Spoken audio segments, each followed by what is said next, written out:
नमस्कार दोस्तों, स्वागत है आपका एक बार फिर से हमारे YouTube चैनल में। इससे पहले मैथमेटिक्स में मैंने आपको रेखाएं और कोण के बारे में बताया था। इस चैप्टर के क्वेश्चंस को लगाने के लिए सबसे पहले आपको त्रिभुज की जानकारी होनी चाहिए। तो आइए आज के क्लास में हम लोग त्रिभुज के बारे में जानेंगे कि त्रिभुज किसे कहते हैं, इसके भेद क्या हो सकते हैं, इसके कोणों का प्रकार क्या हो सकता है। ठीक है, तो आइए आज डिटेल में त्रिभुज के बारे में जानेंगे। त्रिभुज के बारे में जो भी बेसिक जानकारी है उसके बारे में आज हम लोग सीखेंगे। ठीक है, तो यहाँ एक शेप दिख रहा है आपको, ये ही त्रिभुज है। ठीक है, इसका मैं नाम भी रख दे रहा हूँ, ए बी और सी। सबसे पहले अगर इसकी परिभाषा पूछी जाए आपसे कि त्रिभुज किसे कहते हैं, तो तीन भुजाओं से घिरे हुए क्षेत्र को त्रिभुज कहते हैं। हालांकि मैथमेटिक्स में परिभाषाओं का बहुत ज्यादा महत्व नहीं है, इसलिए इसको हम लोग लिखेंगे नहीं, समझना है केवल आपको। अब इसमें क्या क्या इसमें पॉइंट है उसको आप लोग एक बार टर्म समझ लीजिए। जैसा कि मैंने आपको बताया था कि जहां से दो किरणें निकलती हैं उसको शीर्ष कहते हैं। तो इसमें अगर शीर्ष की बात की जाए तो त्रिभुज में कुल कितने शीर्ष होते हैं, यहाँ आपको दिख रहा है शीर्ष ए, शीर्ष बी और शीर्ष सी। तो ए, बी और सी त्रिभुज में तीन शीर्ष हैं। अब इसमें कोणों की संख्या अगर पूछी जाए तो इसमें अंतःकोण, अंतःकोण का मतलब क्या होता है, तो जो इन भुजाओं से घिरे हुए क्षेत्र में कोण बने हैं। जैसे आप यहाँ देख पा रहे हैं, इसको कोण ए कहेंगे, इसको कोण बी कहेंगे, इसको कोण सी कहेंगे। तो ये जो है अंतःकोण है। तो अंतःकोणों की संख्या भी तीन है, कोण ए, कोण बी, कोण सी।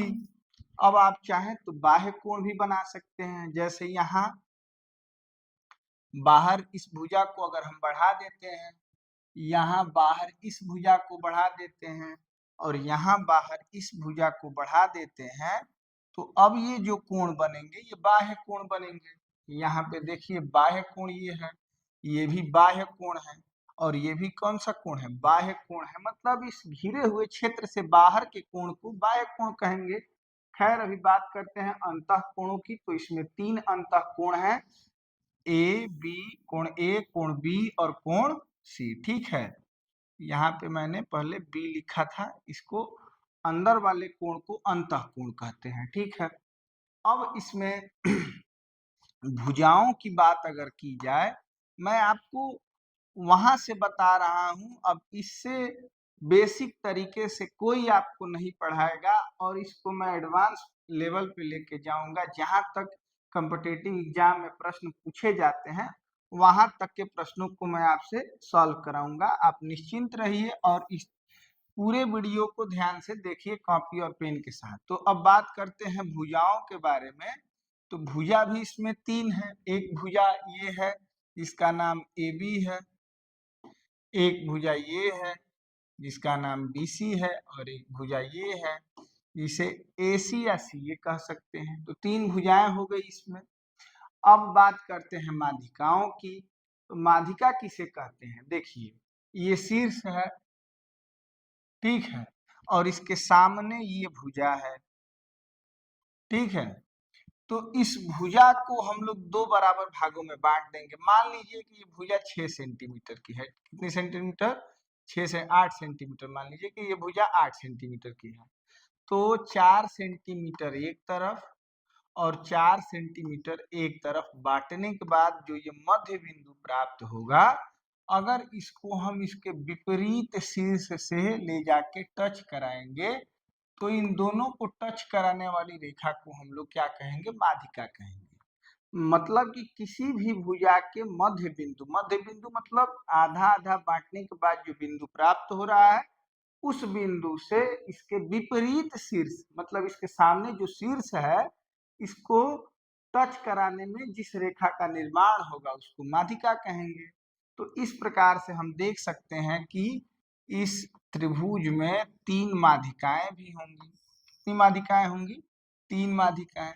एक इस भुजा से इस शीर्ष तक, एक इस भुजा से इस शीर्ष तक, और तीसरी होगी इस भुजा से इस शीर्ष। ठीक है, तो इसमें माध्यिकाओं की संख्या भी कितनी होगी, तो माध्यिका भी 3 होगी। ध्यान रखिएगा, टर्म्स जानना सबसे ज्यादा जरूरी है, क्योंकि आगे जब आपको मैं प्रमेय बताऊंगा तो आपको इन टर्म्स का ज्ञान होना चाहिए। ठीक है, अब इसको क्या कहेंगे, जहां तीनों माध्यिकाएं एक दूसरे को काटती हैं तो इसको हम लोग मित्र कहेंगे केंद्रक। क्या कहेंगे, केंद्रक, या केंद्र भी, त्रिभुज का केंद्र भी इसको कह सकते हैं। ध्यान रखिएगा, जहां तीनों माध्यिकाएं एक दूसरे को प्रतिच्छेदित करती हैं उस बिंदु को हम लोग केंद्रक कहते हैं। माध्यिका, अब ये देखिए, केंद्रक के नीचे भी कुछ भाग है माध्यिका का, और केंद्रक के ऊपर भी कुछ भाग है माध्यिका का। तो ये ध्यान रखिएगा कि मान लीजिए कि अगर ये 3 सेंटीमीटर की माध्यिका है तो 2 भाग ऊपर होगा केंद्रक से और 1 भाग नीचे होगा। मोस्ट इंपॉर्टेंट ये बात है, आप इसको जरूर नोट कर लीजिए कि जो भी माध्यिका होगी केंद्रक से शीर्ष की ओर दूसरा हिस्सा उसका होगा और एक हिस्सा नीचे होगा। जैसे मान लीजिए कि 3 सेंटीमीटर का ये माध्यिका होती तो 2 सेंटीमीटर ऊपर इस केंद्रक से और 1 सेंटीमीटर इस भुजा की तरफ, शीर्ष की तरफ दूसरा हिस्सा और इस भुजा की तरफ एक हिस्सा इसका होता है। मतलब कि मान लीजिए कि 6 सेंटीमीटर की भुजा होती तो इस तरफ 4 सेंटीमीटर और इस तरफ 2 सेंटीमीटर इसकी लंबाई होती। ये आपको ध्यान रखना है। ठीक है, चलिए अब इसको मिटा देते हैं और अगले स्लाइड पे चलते हैं। फिर एक बार हम लोग किसी एक त्रिभुज को ले लेंगे और फिर उसमें देखेंगे इसके कोणों के बारे में। चलिए, ये एक त्रिभुज मैंने ले लिया है, अब इसका नाम भी मैं लिख ले रहा हूं। ये ए है, ये बी है और ये सी है। अब इसमें 3 अंतःकोण हैं, एक तो कोण ए, एक कोण बी और एक कोण सी।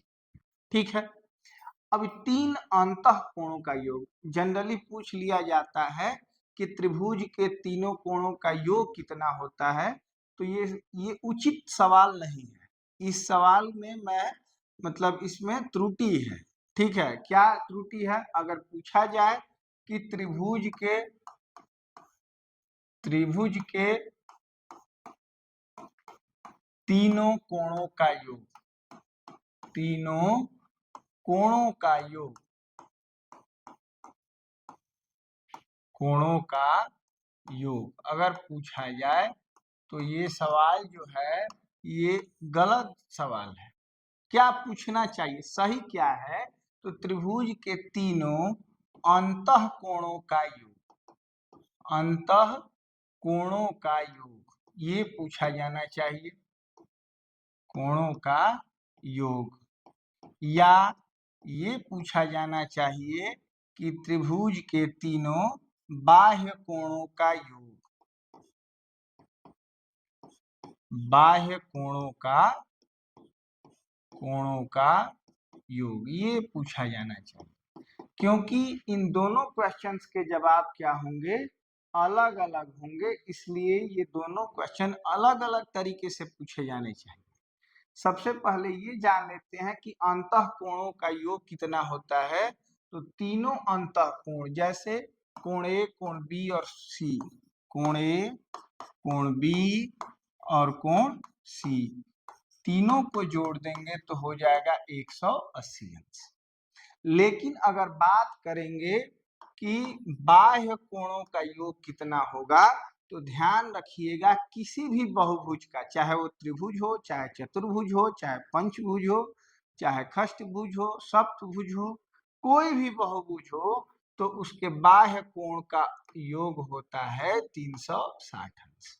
अब इसको मैं कैसे सिद्ध करूंगा, ध्यान रखिएगा।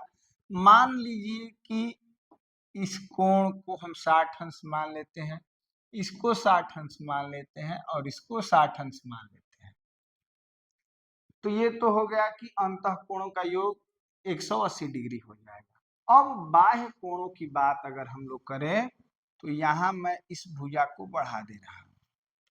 अब इधर 60 है और यहाँ देखिए मैंने आपको पहले भी पढ़ाया है कोण में लीनियर पेयर एंगल। तो इधर 60 है और लाइन का निर्माण करना है तो इधर कितना होना चाहिए? तो जाहिर सी बात है कि लाइन 180 डिग्री के कोण का निर्माण करती है। तो इस तरीके से इधर हो जाएगा बाहर की तरफ 120 अंश। अब इसको मैं बढ़ा लूं तो इधर भी हो जाएगा 120 अंश क्योंकि ये भी 60 है। और इसको भी बढ़ा लूं तो यहाँ भी हो जाएगा कितना 120 अंश। तो बताइए तीनों बाह्य कोणों का योग कितना हो गया 120, 120 और 120। मतलब कि तीनों बाह्य कोणों का योग हो जाएगा 360 अंश।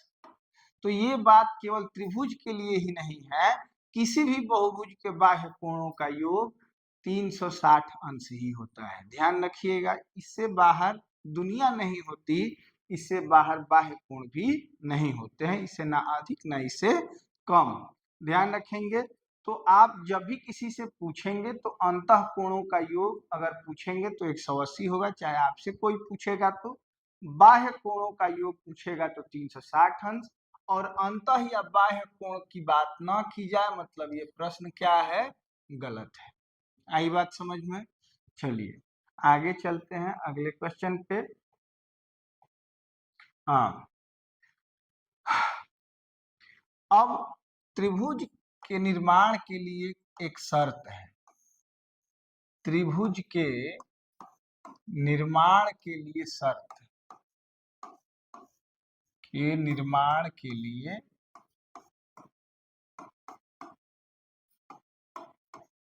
लिए शर्त क्या शर्त है त्रिभुज के निर्माण के लिए? अगर आपसे ये पूछा जाए तो ध्यान रखिएगा। मान लीजिए कि एक भुजा है त्रिभुज की 3 सेंटीमीटर, एक है 4 सेंटीमीटर और एक है 8 सेंटीमीटर। ध्यान से देखिए, मान लीजिए कि आपको दिया जाए, आपको एक सारे इंस्ट्रूमेंट दे के और कहा जाए कि 3 सेंटीमीटर, 4 सेंटीमीटर और 8 सेंटीमीटर भुजा वाले एक त्रिभुज का निर्माण करिए। तो आप बताइए क्या 3 सेंटीमीटर, 4 सेंटीमीटर और 8 सेंटीमीटर भुजा वाले त्रिभुज का निर्माण आप कर सकते हैं? तो इसका जवाब हो जाएगा नहीं। क्यों नहीं कर सकते हैं? इसके पीछे एक प्रमेय है, एक कारण है कि ध्यान से देखिए, जब भी इन दोनों छोटी भुजाओं का योग छोटा हो सबसे बड़ी भुजा से, तो त्रिभुज का निर्माण संभव नहीं है। ध्यान से इस बात को लिख लीजिए अपनी कॉपी में कि जब दोनों छोटी भुजाओं का योग एक सबसे बड़ी भुजा से अगर छोटा है तो इस प्रकार से, मतलब इन भुजाओं से किसी त्रिभुज का निर्माण संभव नहीं है। ठीक है। त्रिभुज बनाने का तरीका क्या है? आप चाहें तो इसे एक मान लीजिए कि कोई भी भुजा खींच लीजिए। जैसे 8 सेंटीमीटर की भुजा एक मैंने खींच ली। अगर इन तीनों भुजाओं के माध्यम से मुझे त्रिभुज बनाना है तो कैसे बनाऊंगा? तो मैंने 8 सेंटीमीटर की भुजा खींच ली। अब उसके बाद मैं कंपास खोल के इस सिरे से, मान लीजिए कि इसको मैं ए बी मान लेता हूँ, इस सिरे से मैं एक चाप काटूंगा। कितने सेंटीमीटर का? 3 सेंटीमीटर का। 3 सेंटीमीटर का चाप मैंने काट दिया। ठीक है, 3 सेंटीमीटर का एक चाप मैंने काट दिया और ये चाप ऐसे हो गया। दूसरे सिरे से मैं 4 सेंटीमीटर का एक चाप काटूंगा ऐसे। अब ये दोनों चाप अगर आपस में मिलेंगे नहीं, इसका मतलब ये होगा कि त्रिभुज का निर्माण संभव नहीं है। जब बनने लायक भुजाएं होंगी तो चाप ऐसे आके एक दूसरे को प्रतिच्छेदित करेंगे और हम दोनों बिंदुओं से इन दोनों बिंदुओं को मिला के त्रिभुज का निर्माण कर लेते हैं। लेकिन क्या है नियम? नियम ये है कि इन दोनों भुजाओं का योग तीसरी भुजा से अगर कम है तो त्रिभुज का निर्माण संभव नहीं है। अब अगर ये मान लीजिए कि 6 सेंटीमीटर होता, कितना होता, 6 सेंटीमीटर, तो बताइए कि इन दोनों का योग 7 है और ये 6 सेंटीमीटर है, तो इन दोनों का योग बड़ा है इस तीसरी भुजा से, तो इस स्थिति में त्रिभुज का निर्माण संभव है। ठीक है, तो क्या लिखना है कि जब दो भुजाओं का योग ये यूपी टीईटी में पूछा गया एक प्रश्न है। मैंने यूपी टीईटी जब दिया था उस समय ये प्रश्न आया था, जब दो भुजाओं का योग तीसरी भुजा से अधिक होगा, क्या होगा, अधिक होगा तभी त्रिभुज का निर्माण संभव है, तभी त्रिभुज का निर्माण संभव है। ठीक है, तो मित्रों मैं आपसे उम्मीद करता हूं कि आप ये वीडियो कॉपी और पेन के साथ देख रहे होंगे और अपने जीवन के लिए 1 घंटा आधा घंटा रोज जरूर निकालते होंगे कि आपको कुछ पढ़ना है। अगर इसमें से आपको कुछ भी सीखने को मिल रहा है तो इस वीडियो को जरूर लाइक करिएगा, चैनल को सब्सक्राइब करिएगा और अपने दोस्तों में जरूर शेयर करिएगा ताकि और लोग भी हमारे साथ जुड़ सके। मैंने आज एक टेलीग्राम ग्रुप भी बनाया है जिसमें ये चैप्टर खत्म होगा, इस मतलब त्रिभुज को पढ़ाने के बाद इसके सारे क्वेश्चन मैं उस टेलीग्राम ग्रुप में भेजूंगा। एक दिन बाद उन सभी क्वेश्चन को मैं यहीं पे सॉल्व कराऊंगा, वीडियो सॉल्यूशन के माध्यम से आपके सारे क्वेश्चन का सॉल्यूशन मैं दूंगा। लेकिन उससे पहले आपको एक दिन के समय में उन सभी क्वेश्चन को टच करना है, आए तब भी, और जो क्वेश्चन ना आए तो उनको टिक करके रखिएगा कि वही सर से पूछना है। आपके लिए मैं प्योर कोचिंग की व्यवस्था कर दूंगा जिसमें आपको डेली बेसिस पे क्वेश्चन मिलेंगे, आप उसको सॉल्व करेंगे, जो क्वेश्चन आपको नहीं आएंगे वो मुझसे सीधे सीधे पूछ सकते हैं। इसके लिए मैंने आपको अपना व्हाट्सएप नंबर भी पिछले वीडियो में दिया था, तो आप निश्चिंत रहिए। दूर रहते हुए भी मैं कुछ बच्चों के लिए कोचिंग जैसी व्यवस्था, कोचिंग जैसी फीलिंग लाने का प्रयास करूंगा। ठीक है, आप लोग केवल मुझ पे विश्वास रख के मेरे साथ जुड़े रहिए। अब बात ये आपको नोट कर लेनी है कि जब दो भुजाओं का योग तीसरी भुजा से अधिक हो तभी त्रिभुज का निर्माण संभव है, ये ध्यान में रखना है।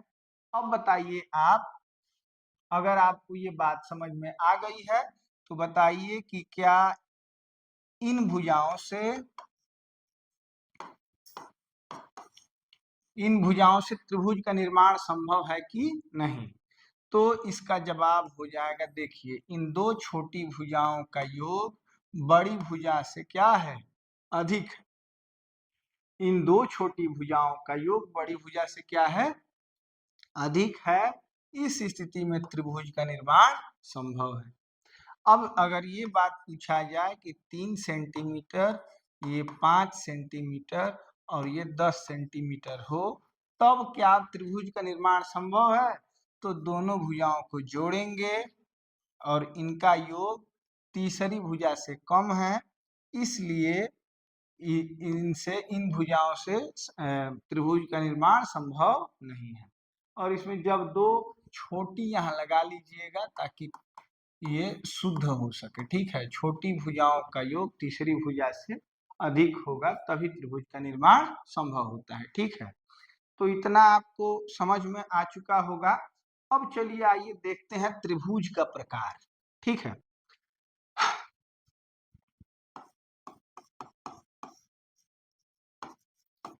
त्रिभुज का प्रकार मतलब कि टाइप्स ऑफ ट्रायंगल।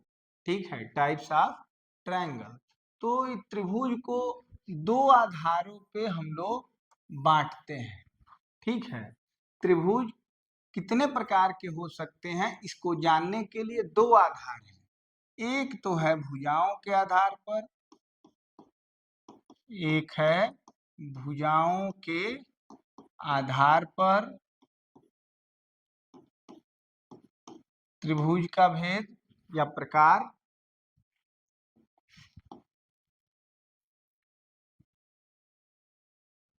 भुजाओं के आधार पे, और दूसरा जो है ये कोणों के आधार पे, कोणों के आधार पे।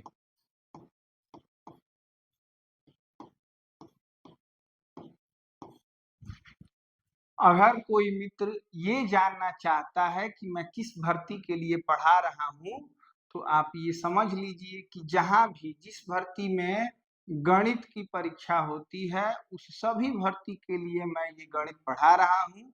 आप लोग बिना ये सोचे कि किस भर्ती में पूछेगा, आप लोग इसको पढ़िए, क्योंकि सीखना आपको है। मैं बहुत सारी परीक्षाएं दे चुका हूँ, 3-3 नौकरियां मैं पहले छोड़ चुका हूँ। किसी दिन मैं अपना इंट्रोडक्शन वीडियो लाऊंगा, और वर्तमान में भी एक नौकरी कर रहा हूँ। तो ये बड़ा बनने वाली बात तो है नहीं, लेकिन मुझे बहुत अनुभव है परीक्षाओं का, खास तौर पे वनडे एग्जाम जितने होते हैं उनका बहुत अनुभव लेके मैं बैठा हूँ। मैं 94 नंबर लाया था एनटीपीसी ग्रेजुएट लेवल में। मैं एमपीएसआई का एग्जाम क्रैक कर चुका हूँ। एमपीएसआई, उसके दौड़ में मैं फेल हो गया। मैं सीपीओ एसआई का एग्जाम क्रैक किया था, चाणक्यपुरी में जाके उसके दौड़ में फेल हो गया। मैं मध्य प्रदेश पुलिस कांस्टेबल की नौकरी छोड़ के आया हूँ। मैं एयरफोर्स नॉन टेक्निकल की नौकरी छोड़ के आया हूँ। एक बार मैं मेडिकल अनफिट हो गया था, और दूसरी बार मैंने उसको छोड़ा है। ठीक है, अभी वर्तमान में मैं बीपीएससी में 57वां रैंक लाके यहाँ पढ़ा रहा हूँ। ठीक है, तो आप लोग इसके लिए निश्चिंत रहिए, ये मास्टर कुछ भी पढ़ाने वाला नहीं है। ये एग्जाम को ध्यान में रख के ही मैं पढ़ा रहा हूँ।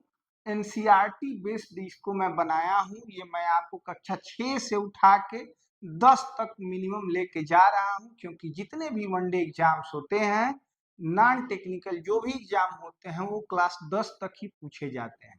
उसके आगे आप धीरे धीरे, अगर आपका बेसिक क्लियर हो जाएगा, तो आप किसी भी शिक्षक से पढ़ेंगे तो आपका कंसेप्ट हमेशा क्लियर रहेगा। ठीक है, तो इस क्लास को आप मत छोड़िएगा। भुजाओं के आधार पे त्रिभुज के कितने प्रकार होते हैं?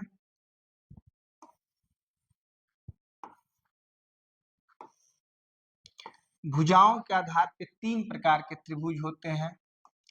एक होता है विषम बाहु त्रिभुज, राक्षसों जैसे इसके नाम है, लेकिन आप लोग इसको त्रिभुज की तरह याद रखिएगा। विषम बाहु त्रिभुज, सम द्विबाहु त्रिभुज, सम द्विबाहु त्रिभुज, और समबाहु त्रिभुज।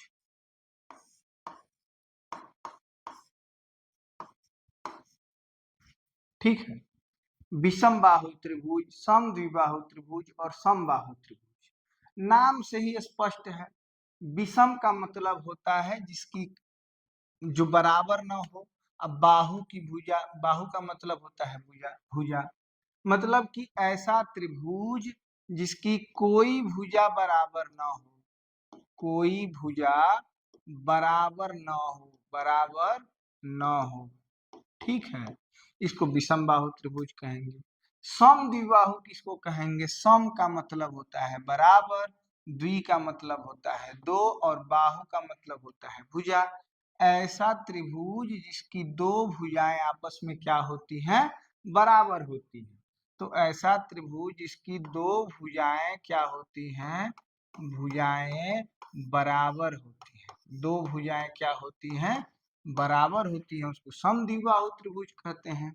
और समबाहु मतलब बराबर भुजाओं वाला, मतलब ऐसा त्रिभुज जिसकी तीनों भुजाएं बराबर होती हैं। तीनों भुजाएं क्या होती हैं? बराबर होती हैं, उसको समबाहु त्रिभुज कहते हैं। ठीक है, तो भुजाओं के आधार पर त्रिभुजों को 3 भागों में बांटा गया है। विषम बाहु मतलब जिसकी कोई भुजा बराबर ना हो, समद्विबाहु मतलब ऐसा त्रिभुज जिसकी दो भुजाएं बराबर हो, और समबाहु मतलब ऐसा त्रिभुज जिसकी सभी भुजाएं आपस में क्या हो? बराबर हो। ठीक है, चलिए अब कोणों के आधार पे बात करेंगे। तो सबसे पहला त्रिभुज आपको बता दूं, न्यून कोण त्रिभुज। मैंने इससे पहले आपको कोण पढ़ाया है, न्यून कोण मैंने पढ़ाया था कि 90 अंश से 0 अंश के बीच, 0 अंश से बड़ा और 90 अंश से छोटे कोण को क्या कहते हैं? तो न्यून कोण त्रिभुज, न्यून कोण कहते हैं। तो ऐसा त्रिभुज जिसमें सभी कोण न्यून कोण हो। सभी कोण कैसे कोण हो? तो सभी कोण, तीनों कोण न्यून कोण हो, माने कि 1 डिग्री से 89 डिग्री के बीच में ही हो, चाहे ये कहें कि 0 डिग्री से 90 डिग्री के बीच में हो। ये कहना उचित नहीं है, कहे कि 89.5 डिग्री, आधा डिग्री का भी कोण हो सकता है।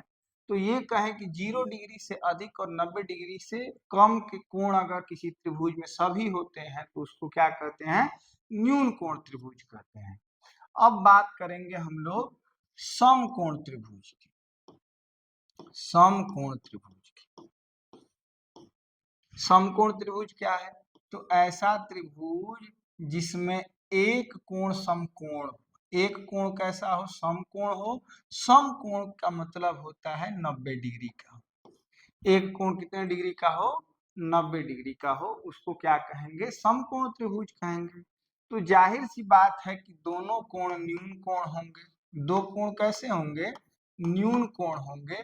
और एक कोण कैसा होगा? तो समकोण होगा, तो उसको कहेंगे समकोण त्रिभुज। ठीक है। और कोण के आधार पे तीसरा जो त्रिभुज है, अधिक कोण त्रिभुज। अधिक कोण त्रिभुज, इसका अर्थ क्या हुआ? तो ऐसा त्रिभुज जिसका एक कोण अधिक कोण, जिसका एक कोण कैसा कोण हो? अधिक कोण। अधिक कोण का मतलब कि वो 90 डिग्री से ज्यादा हो, 180 डिग्री से कम हो। जैसे मान लीजिए कि ये अगर त्रिभुज देखें, इसका एक कोण है 130 अंश, ठीक है, और ये दोनों कोण निश्चित रूप से न्यून कोण होंगे, क्योंकि इन दोनों कोण को जोड़ के 50 अंश होना है, तो ये न्यून कोण ही होंगे। तो अगर एक कोण अधिक कोण है, अगर आपने कोण नहीं पढ़ा है, ये बात आपको समझ में नहीं आ रही है, तो इससे पहले जो वीडियो मैंने अपलोड किया है उसको जरूर जाके देखिए। मैंने प्लेलिस्ट बना दिया है, मैथ का और करंट अफेयर का अलग अलग प्लेलिस्ट है, तो उसमें जाके आप देखेंगे तो आपको समझ में आ जाएगा कि अधिक कोण क्या कहते हैं, किसे कहते हैं। तो अधिक कोण त्रिभुज का मतलब कि एक कोण अधिक कोण हो, दोनों न्यून कोण हो। समकोण त्रिभुज का मतलब कि एक कोण समकोण हो, दोनों कोण न्यून कोण हो, तो उसको समकोण त्रिभुज कहते हैं। तीनों कोण अगर न्यून कोण होते हैं तो उनको न्यून कोण त्रिभुज कहते हैं। तो इस प्रकार से कह सकते हैं कि भुजाओं के आधार पर भी त्रिभुज 3 प्रकार के होते हैं, विषमबाहु, समद्विबाहु, समबाहु। और कोणों के आधार पर भी त्रिभुज 3 प्रकार के होते हैं, न्यून कोण त्रिभुज, समकोण त्रिभुज और अधिक कोण त्रिभुज। ठीक है, तो इतना इतना बात आप लोग समझ चुके हैं। चलिए चलते हैं अगले पेज पे और बात करते हैं त्रिभुजों के क्षेत्रफल के बारे में। ठीक है, त्रिभुज का क्षेत्रफल ज्ञात करना।